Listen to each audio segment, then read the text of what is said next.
Rubberman, kung sakali mang nanonood ka ngayon o nakikinig ka, please naman baka naman pwede kang bumalik dito. Gustong-gusto lang talaga kitang ma-interview at saka makita kita ng personal. Excuse me! Ikaw ba nagpa-fake sa akin?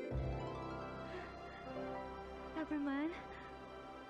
Kung tatanungin kita on the spot kung anong powers ng superhero na si Rubberman, anong isasagot mo? Siguro, sasagot mo parang si Elastic Man, maybe si Mr. Fantastic ng Fantastic Four, or si Luffy ng One Piece, which all have rubber-like powers. And based sa pangalang Rubberman, I won't really blame you kasi yun din ang pag-aakala ko before watching this movie. Pero nope, galing yung powers niya sa rubber shoes or sapatos niya, which kinda makes sense if you really think of it. Kasi ano nga bang tatawag mo sa sarili mo kung yung powers mo is galing sa sapatos or rubber shoes mo? Captain Rubber Shoes? Mr. Sapatos? Sneakerhead? Ikaw, anong tatawag mo sa sarili mo kung yung power mo is galing sa sapatos mo?